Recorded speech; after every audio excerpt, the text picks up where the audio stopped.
I'm seeing 11:29. It should be 12:29 Eastern. Yes. Good. So how's it up there in Boston right now? Today is cold, but we had a couple of days of nice weather. Whoa. Yeah, it's been nice here in Austin. We've been in the 50s to 70s range, but starting to heat up now. Starting to get into the mid 80s and 90s over the next couple of days. So I'm not looking forward to that. Yeah, that's a little hot. Right. Yeah, I'm definitely more of a mountain person. Love snowboarding in Colorado area. So Wow, so you do well out here. yeah, that's part of the goal. Have a place in Colorado. My family's all here, so have a place here and spend a lot of time in Colorado. Yeah, I guess let's go ahead and get this started. We got the broadcast. I am here with MaryAnne of mamasmiles.com. She is the mother of 4 beautiful children, and we're going to talk about some tips to help your kids eat healthier. And as I was looking over, just to give a little introduction to you, MaryAnne, I was looking over your About page, and I was very impressed with a couple of things that similarities that we had both overcome and why I felt like you'd be a good guest. And one of them was you talked about the pediatric cancer and how you had overcome that, and for 30 years going strong and still going. I could immediately recognize you had an attitude of gratitude because you didn't even know if having children was going to be possible. And so I was definitely looking forward to that. And just a little bit of why I connected with that, because I was a breech baby and my umbilical cord got wrapped around my neck and the doctors were freaking out. And they were like, yeah, we're going to have to cut the baby out. So they did the C-section, and I don't know, maybe it affected my brain a little bit. I'm not sure, but because about 8.5 months later, we were just talking about your baby Anna there that's 7 months. So about 8.5 months, when I was 8.5 months old, I got this bright idea that it's time to stop being lazy. I'll start walking around. And if any of you viewers on here have read my book, you know a little bit about the story. But most babies start walking, 12, 15, 16 months. Yeah. And so I start walking around, and my right knee says, no way. The tendons and ligaments just buckle. And so we got bad advice from a Dr. Marshall that said to stay off the knee, and it almost froze up. Fortunately, my parents sought a couple of other second opinions, and they were like, well, it's going to be torture and painful, but you got to get the range of motion back in this knee. And so fortunately, my parents did the tough decision, got my knee moving, and I was able to walk around and live a normal life. So I understand those early health challenges, and I'm definitely looking forward to talking with you, the 3 degrees from Stanford and Scottish University, right? Yeah, University of Edinburgh. Okay, yeah. So it's going to be very cool. Let's go ahead and get into it if you're ready to rock here. Yep. Okay. Well, we mentioned the topic was working with kids, and based on your educational experience with teaching or helping music to heal kids and some of the educational things you've done there and your own experience with your children, talk about the 3 biggest reasons kids won't eat healthy and some ways how we can solve those. Okay. I see 3 big reasons the kids don't want to eat healthy food. The first is that the food is unfamiliar, so it looks strange. The second is that it maybe tastes different from what they're used to, so it's a new flavor. And the third reason I see is that they think that you want them to eat it, and so it becomes a power play. Oh, okay, I got you. So there's some issues with looks, maybe texture and flavor. I would think kids, and remembering a little bit about back when I was really young, you like to explore new things. So is there some kind of way you can get on that exploration and trying out new things? Is there a way to play off of that to help get them to eat healthier? Yeah, definitely. I think a big one is just that anybody can do is take them shopping with you and get them involved with menu planning and meal preparation from the very start of helping you choose the ingredients in the grocery store, or maybe even picking out a recipe before you leave home, to then helping to chop up the food and prepare it. And that gives them some ownership of the food. And the other thing is, if you can, grow your own garden, because that gets them directly involved. Yeah, And we're then talking about tasty food, and I think Anna's going for the ear there. She's like, oh, yeah, it's round and tasty and shiny earring. So, yeah, I you hit know. on a couple of big principles. I've studied a lot of the social and behavioral psychology, and you hit on a couple of principles like the commitment and consistency that Robert Cialdini talks about in his book. Get them involved in the process. There's more of an ownership. And as a mom, you've also got some control over where the grocery basket goes in the grocery store. So Yeah. you can start to, if they're already down the track 10, 12, 14 years old, and they've got some bad habits, you can start to redirect those toward the edges of the grocery store. And if they're starting out young, you've got an even better opportunity because you don't even have to get them started down the bad habits that you then have to undo. Yeah, and you've got a real advantage if you start out young because the produce section is usually the prettiest, by far, the prettiest section of the grocery store. I mean, it's so colorful and it's more open, and so little kids will be attracted to it. As they get older, yeah, you have more of a job cut out for yourself. That's a very interesting point, too. I was reading this article, this guy who represented himself as a grocery shopping expert, and he was coming at it from the financial angle of staying within your budget and saving money. And one of his first tips was don't go to the produce aisle first because of all the colors and the smells and everything that makes you spend more money, which on a financial standpoint maybe is a little bit better, but from a health standpoint it's a disaster because he was saying go for the cereals and the box stuff and the processed stuff first because there's no sensory input there. Yep. So that's something that always bothers me a little bit is that it is more expensive to, per calorie, it's a lot more expensive to eat healthy foods than the processed. Oh, yeah. Because I found a lot, like we just talked about with the produce, is usually a whole lot cheaper than going with meats, cheeses, dairies, or some of the boxed convenience meals. The reason they... well, that's true, yes. That's the trade-off. You want convenience, you pay a little more money. So Yep. a lot of people I work with, they find that their grocery bill drops when they start eating more whole foods and natural vegetables versus the restaurants and other stuff they've been eating. Yes, definitely. Versus if you're making your own, that's definitely more affordable to do the produce rather than the pre-packaged. And you'll feel better too. Yeah, that's a great segue you just made if you're making your own, because that's another big issue that I'm sure as a mom you deal with, and some of my clients that I'm working with talk about is, well, I don't have time to eat healthy. How do I do this? And I know there's certainly some solutions with more raw foods. Talk a little bit about how you overcome that. First of all, especially where kids are involved, I think, but even as an adult living on your own, you can't really afford to not eat healthy.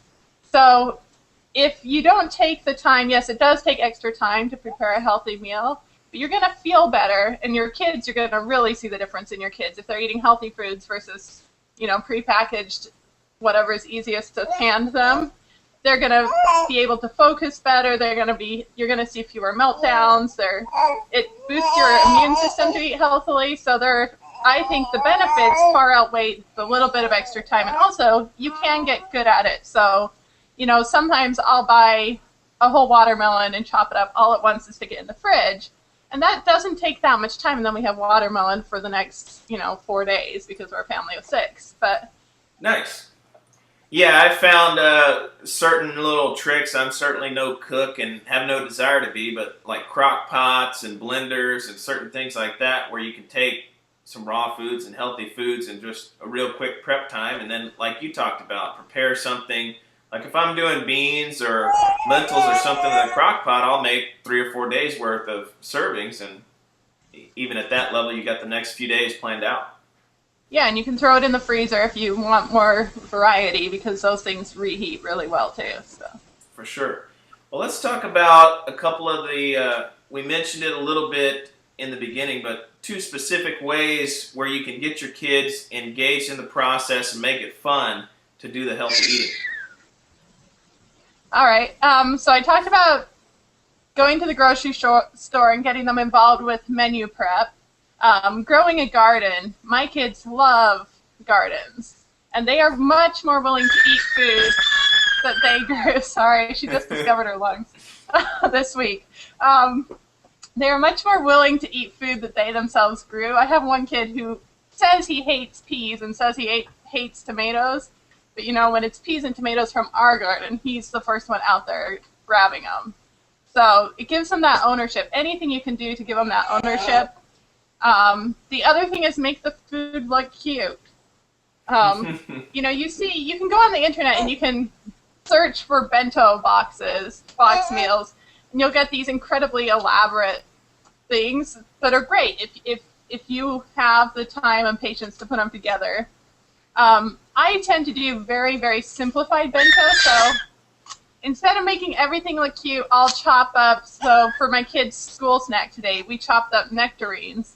And then you can buy these little forks, little bento forks that have animals on them, and stick the fork in, and my kids think that's amazing. And it doesn't take really extra time for me to throw that in, and they're suddenly very excited about their nectarines. So you say bento or bento? Is that like B as in boy or B as in victory?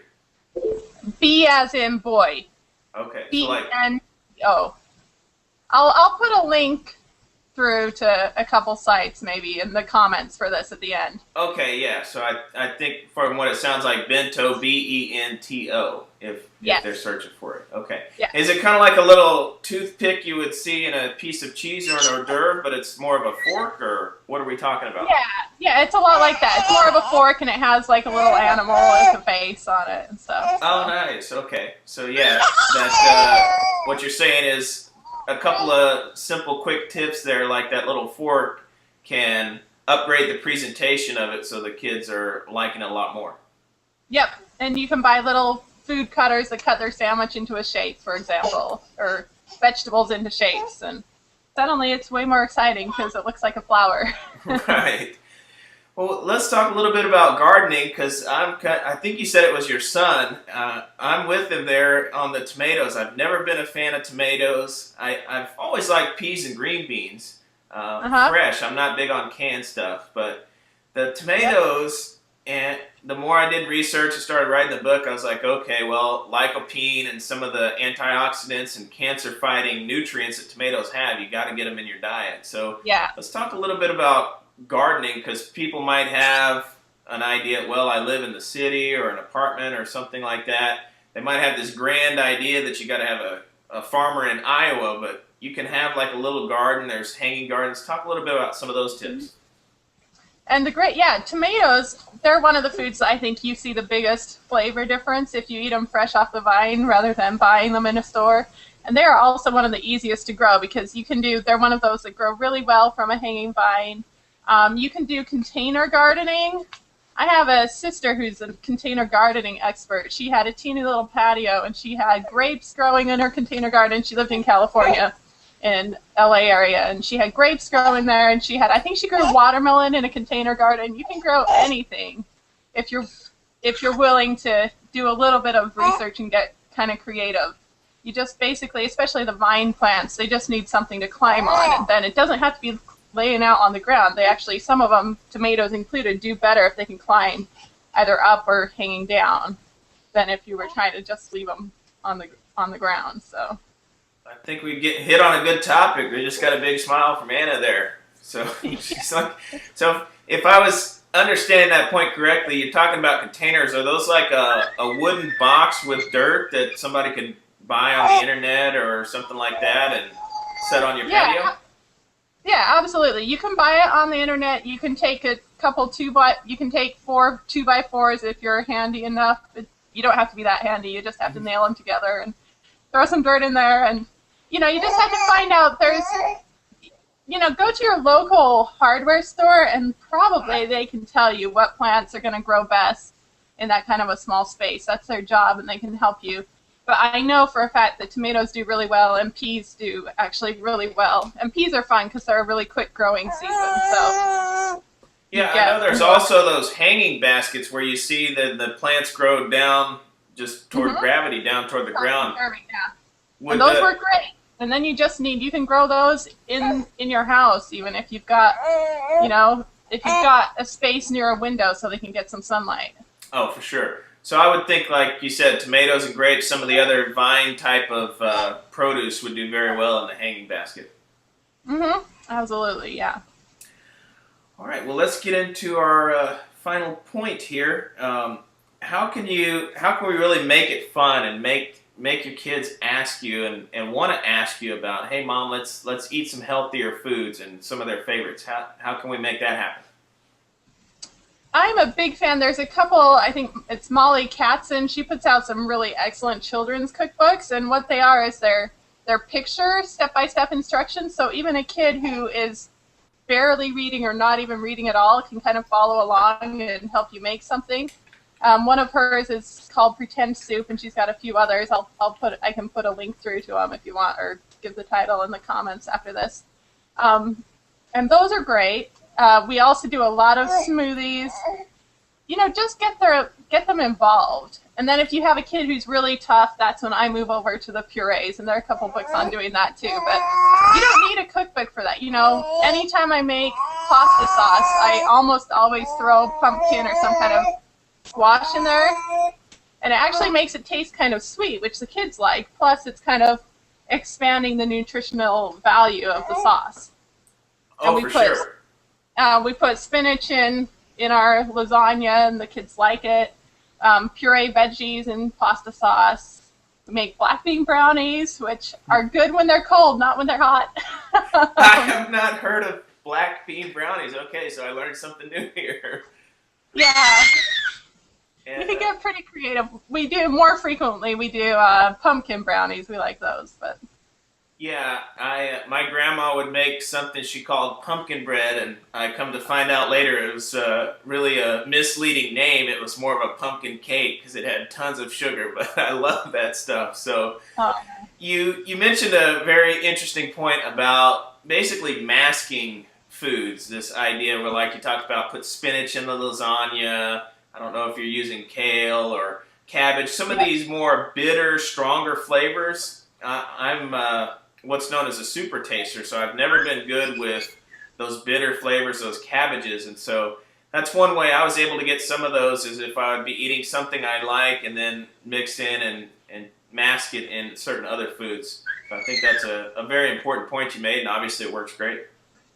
yeah, and blueberries are really good at masking those flavors, I find, because they're such a strong flavor. So like in a smoothie, then Yeah. I'll mix, if it's a strong flavor, I'll throw blueberries in because they mask it. And the other thing is if it's a kind of strange texture food, throwing ice in a smoothie makes a big difference in terms of the texture remaining appealing. So Yeah, that's one thing I've always used I've gotten more into the vegetable smoothies and juicing, but when I was doing a lot of the fruit smoothies, I would use a fresh banana and mostly frozen fruits because you get that, like what is that, Slurpee or yeah, more of a ice cream, icy. cold texture that's very nice. Yes. So, well, let's talk about now let you talk a little bit about your blog and some of the interesting projects that you're working on right now. All right. So my blog is I started it because people don't really, I'm an unusual demographic in that I'm a highly educated stay-at-home mom. And I do that because, first of all, I have the option, which is very fortunate. And secondly, I really enjoy it. And a lot of people who knew me before had a hard time kind of getting where I was coming from. And so my blog is kind of about, you can be educated and it can be worth being home with your kids. Or, you can, whatever talent you have, you can apply to parenting and it's going to benefit you and your family. And so my blog focuses on basically joyful parenting through creativity, learning, and play, which are three things that are really important to me. And I try to keep things really simple because with 4 kids, that's what works. Right. And really for most people, I think if you're working full-time and you want to do some fun hands-on activities with your kids, then you're going to look for simple as well. And so we do a lot of one of my favorites is we tape contact paper to the wall and we'll stick we have these little pattern blocks, they're shaped blocks. And you can put them in different shapes. I'll put a link up in the comments. And we'll put paint in a Ziploc bag and the kids can finger paint without the mess. We do a lot of art projects because my kids are into art. But it's not about this is how everybody should be. It's just, this is one way to have fun with your family. And that's the purpose of it overall. Okay. Yeah, you mentioned creativity, which I know there's not much of that encouraged in public schools or even conventional private schools. Do you do homeschooling, or are you doing that as a supplement to what they're getting at school? We do it as a supplement. My kids are in school, except the baby. That's where they all are right now. But I think it's really important. I think it's an important skill to develop. I think it's a good way to de-stress. It's a good way to, kind of think about things that are on your mind. And it's also just plain fun, which we all need in our lives. For sure. And I use it even as a parenting technique. Like I'll use sensory play, which is playing with things like in the sandbox, that's sensory play, or, throwing beanbags can be sensory play. Anything that's, cooking is sensory play, honestly, because you're smelling and you're feeling the heat from the stove, and you're chopping. If you're chopping apples, that's something my kids do. They like to make applesauce. It's basically anything you use your senses for, and I use that if my kids are really grumpy because it helps recenter them. And so my creativity is actually a parenting tool I use with my children. Hopefully you've got some plastic knives. I could see that being a little bit of a get those samurai knives when they're chopping apples. Plastic knives or butter knives. We don't give them real knives, yeah. Okay, gotcha. So you probably have to peel the apple to get the hard skin off so they can actually cut the meat of the apple. Yeah, we'll peel it. I have a post I can link up. Yeah, no steak knives for my children. Although I do know a chef who started his child with a steak knife at 2. Wow. With the rule that the child could only chop with one hand. His other hand had to stay by his side. And if you think about it, that's very clever, because you're not going to chop a finger holding the knife with your other hand by your side. Right. I don't know how exactly you could do that without holding the food, but that's probably a good skill to develop anyway. One-handed chopping, that could be an interesting product or a post. Yeah, I wouldn't recommend it with 4 children, but if you've got one kid and you're doing it one-on-one, I can see it working. Yeah, and I don't know, if even if your kids are well behaved, certain glances or shots across the bow verbally could lead to some horseplay there with knives. It's not good. So yeah, no Ronco knives starting out unless you've got extreme supervision. Exactly, absolutely. We stick with the butter knives at our house. So. Okay, and so you touched on another thing when you mentioned the creativity, that a lot of people lose that, and it's real fun to just let the child mind play and work that, because it has a lot of benefits growing up through life, and then of course when they get out and into the workforce and all that. So one thing you mentioned too was the education and making that transition. So is that really one of the missions and the message that you're looking to put out there, that even if you've had this career and done all this work, how rewarding and how great it can be to do the stay-at-home mom thing?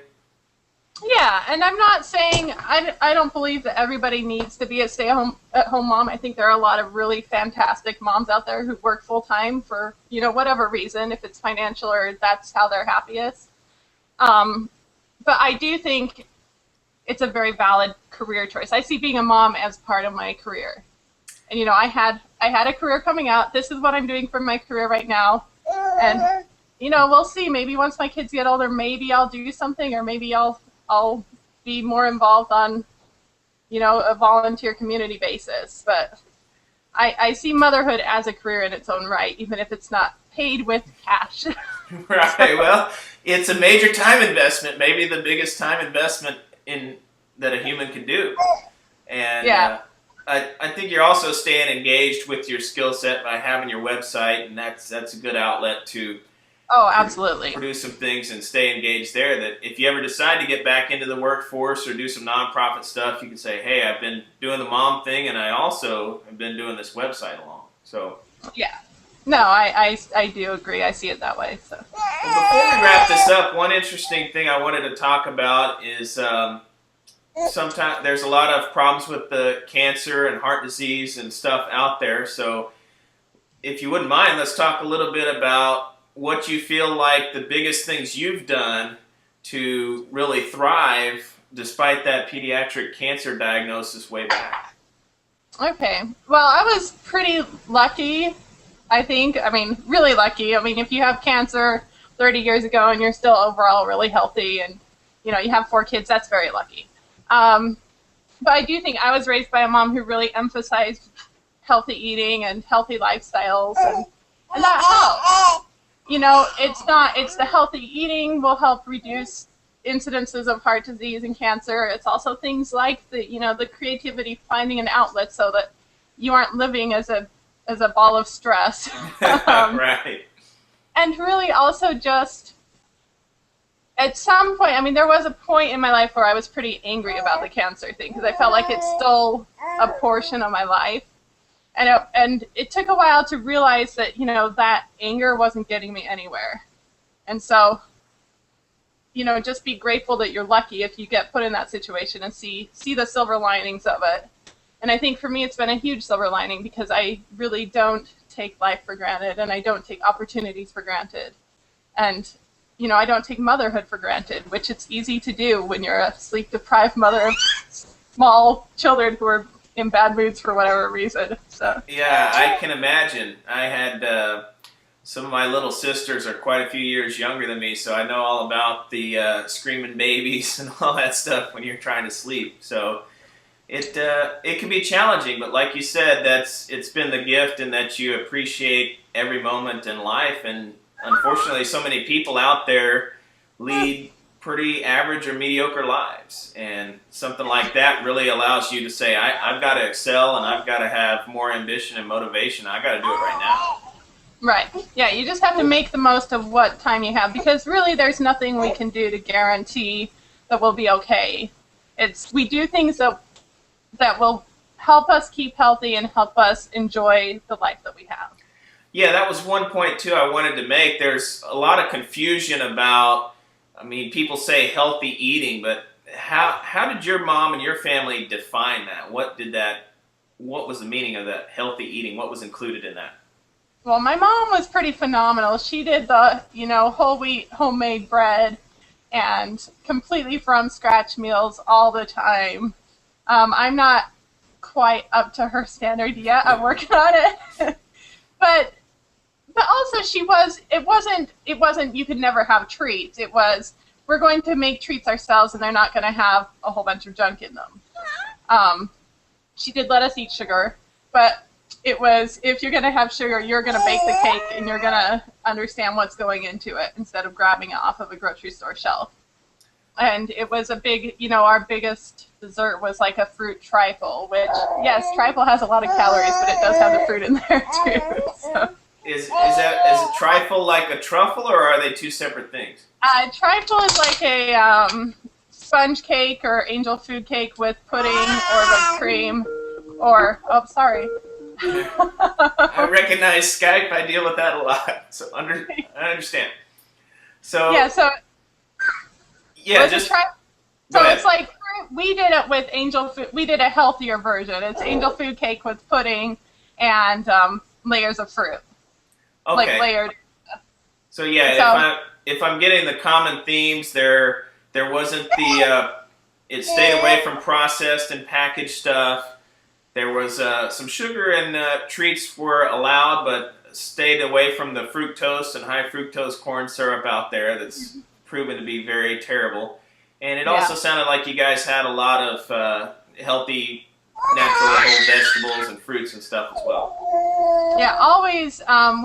We always had, like fruits and vegetables on hand that we could, if we wanted a snack, then it was, grab an orange or an apple, and that's what I try to do with my kids too. Now, was she big on the whole, as far as animal products, where did she fall in terms of like meats and dairy and stuff like that? We did do dairy. We did meat pretty sparingly. Okay. So, I know the dairy is on its way out, is my impression in the health. Yeah, it's really most of like the meats, unless you can get wild meats or grass-fed, because there's so many hormones and estrogen and all that stuff filters down, and you're actually eating that at the end of the process, where it's even been distorted further. So there's a lot of bad things in there. You got to make sure you either get quality grass-fed or wild fish. Certainly don't get any farmed fish. And dairy and cheese should, for the most part, be reduced or eliminated, just because so many high fats and lactose and some of the other things that are really bad. So yeah, I just like to define that because there's so much misinformation out there. So I'll give you one final, if you want to have any final thoughts or plug your blog or any current project you're working on, then we'll sign off. I think, I am all about finding ways to be healthy and have fun while learning with your kids. And that's what my blog's about. And, that's really the center of my message about, wow, we're just popular today. That's the center of my message about getting kids to eat healthily. It's, find a way to do it with them where they're learning about what they're eating, because that's how you'll make the lasting change. And they're doing it in a way that's fun. You can eat healthy food that tastes really good, actually much better than any of that processed stuff. So. Yeah. Well, we'll see if they ring again. The Mormons may be at your door, so we'll have to find out. But thanks a lot. This has been MaryAnne with the mamasmiles.com website, like she talked about, helping moms if they want to make the transition from doing the career thing to go and stay at home. And if you don't want to do that, you still want to keep your job, she's got a lot of ideas and handy tips to help your kids eat healthier, get them involved in the process, and do more creative, fun things that can also save you time and not take too much time out of your day. So thanks for being with us, MaryAnne. Again, mamasmiles.com. And I look forward to seeing the rest of you ladies at the Hip Chick Fitness community. We'll see you next time. All right. Thank you very much. All right. Bye.